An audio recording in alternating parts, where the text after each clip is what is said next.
महाराष्ट्राला केंद्रापासून केवळ 8,000 कोटी, यूपीला 25,000 कोटी, बिहारला 14,000 कोटींचा निधी। निर्मला सीतारमण यांनी पदभार स्वीकारल्यानंतर जाहीर केला विकास निधी। राज्यसभेच्या जागेसाठी आज उमेदवारी जाहीर होण्याची शक्यता। सुनेत्रा पवार, पार्थ पवार त्यासोबतच छगन भुजबळ यांचं नावही चर्चेत। शिवसेना ठाकरे गटाच्या मुंबईमधल्या पदाधिकाऱ्यांचा आज मेळावा। वांद्रेमधल्या रंगशारदा सभागृहामध्ये उद्धव ठाकरे पदाधिकाऱ्यांना मार्गदर्शन करणार।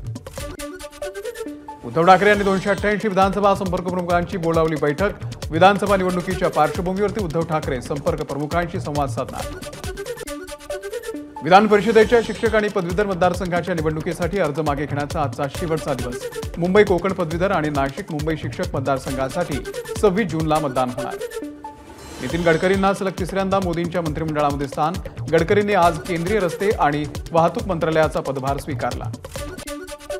भाजपच्या भोसरी आणि चिंचवड या दोन्ही विधानसभा जागांवरती राष्ट्रवादीचा दावा। अजित पवारांची संमती असणार।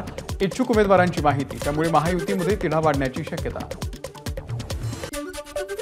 मुंबई दक्षिण लोकसभा मतदारसंघामध्ये अरविंद सावंत यांचा विजय। मुंबादेवीमध्ये ओट जिहाद झाल्याचा किरीट सोमय्या यांचा आरोप। धर्मावरती राजकारण केलं आणि देशहिताचे निर्णय घेतले नाही तर काय होतं हे जनतेने लोकसभा निवडणुकीमध्ये दाखवून दिलंय, शरद पवार यांचं वक्तव्य। ससून रुग्णालयामधल्या ब्लड रिपोर्ट फेरफार प्रकरणामध्ये अटकेत असलेला डॉक्टर अजय तावरे यांचे 5 जिल्ह्यांमध्ये दलाल असल्याचं समोर। ससून रुग्णालयामध्ये चांगले आणि लवकर उपचार मिळण्यासाठी दलालांचा तावरेंशी संपर्क। राज्याच्या शालेय पोषण आहारामध्ये 15 पदार्थांचा समावेश। व्हेज पुलाव, अंडा पुलाव, सोयाबीन पुलाव ते तांदळाची खिचडी। तज्ज्ञांच्या शिफारसीनुसार विद्यार्थ्यांना यावर्षीपासून 3 कोर्स मील। मुंबई विद्यापीठामध्ये आता वर्षातून 2 वेळा प्रवेश मिळणार। परदेशी विद्यापीठाच्या धर्तीवरती निर्णय। विद्यापीठ अनुदान आयोगाकडून परवानगी।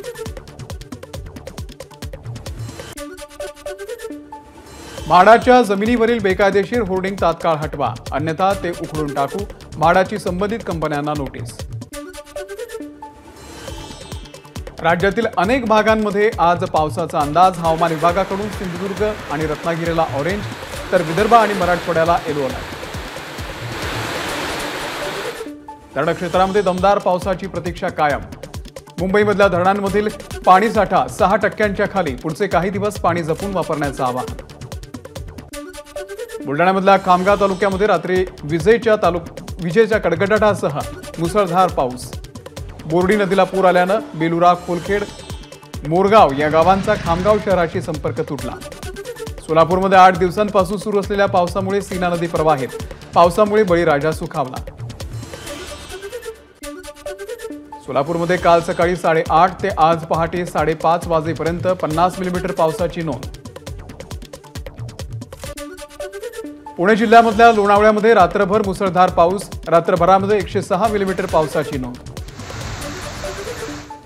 छत्रपती संभाजीनगरच्या कचनेरमध्ये मुसळधार पाऊस। पहिल्याच पावसामध्ये धारेश्वर महादेव मंदिराच्या जवळ धबधबा प्रवाहित। लातूरच्या रेणा मध्यम प्रकल्पामध्ये 20 ते 22% पाणीसाठ्यात वाढ। नदीकाठच्या गावांना प्रशासनाकडून सतर्कतेचा इशारा। कोकण रेल्वे मार्गावरती पावसाळ्यामध्ये उद्भवणाऱ्या नैसर्गिक आपत्तीवरती मात करण्यासाठी रेल्वे प्रशासन सज्ज। 700हून अधिक कर्मचारी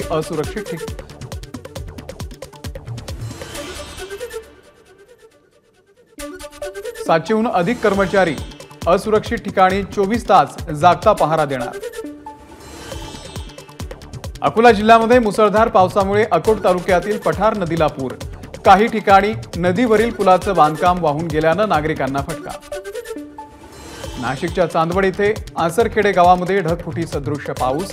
द्राक्ष बागांना पावसामुळे नदीचं स्वरूप। गेल्या 2 दिवसांपासून चांदवडमध्ये पाऊस सुरू। हिंगोलीमधील मुसळधार पाऊस। शहरातील मस्तानशहा नगरमध्ये नाल्यांचं पाणी घरामध्ये शिरल्यानं संसारोपयोगी साहित्याचं मोठं नुकसान। सोलापूर शहरातही पावसाची हजेरी। सर्वसामान्यांसह बळीराजाही सुखावला। हिंगोलीमध्ये जोरदार पाऊस। वसमत शहरामध्ये अनेकांच्या घरामध्ये पाणी शिरलं। पहिल्याच पावसात सगळीकडे पाणीच पाणी।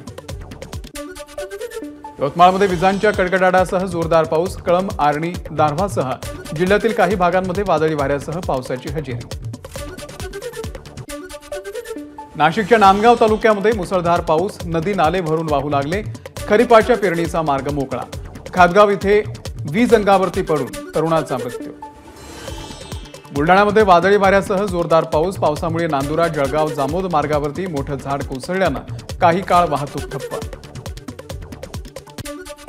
मराठवाड्याच्या धाराशिव जिल्ह्यामध्ये एडशी येथील रामलिंग धबधबा पूर्ण क्षमतेनं प्रवाहित. पर्यटकांची पावलं रामलिंग धबधब्याकडे. मुंबईमध्ये पावसाळी आजारांना रोखण्यासाठी पालिका प्रशासन सज्ज. आजार रोखण्यासाठी घराघरामध्ये सर्वेक्षण आणि तपासणी करून औषध उपचार करण्यात येणार. भिवंडी पालिका क्षेत्रामध्ये 1311 इमारती धोकादायक. यापैकी 288 इमारती अति धोकादायक असल्याची परिस्थिती. या इमारतीमधल्या 15,000 नागरिकांचं पुनर्वसन करण्याची स्थानिकांची मागणी. अकोला जिल्ह्यामधल्या मूर्तिजापूर तालुक्यामधील खापरावाडा त्यासोबतच टिटवाळा गावामध्ये वीज पडून 2 शेतकऱ्यांचा मृत्यू. पावसामुळे झाडाखाली थांबलेले असताना कोसळली वीज. मुंबई पूर्व उपनगरामध्ये गुरुवारी पाणी पुरवठा बंद. वाशी नाका इथे जलद्वार बसवण्याच्या कामासाठी गुरुवारी सकाळी 11 ते रात्री 11 वाजेपर्यंत चेंबूर, गुवंडी, देवनार, मानखुर्द या परिसरामध्ये पाणी पुरवठा बंद राहणार. मनोज जरांगे यांची प्रकृती खालावली. रात्री जरांगेंनी घेतले उपचार. जरांगे यांची शुगर आणि बीपी डाऊन असल्याची माहिती. आरक्षण वाचवण्यासाठी ओबीसी नेते अंतरवाली सराटीमध्ये करणार उपोषण. जरांगेंच्या आंदोलनस्थळाजवळच लक्ष्मण हाकेही करणार उपोषण.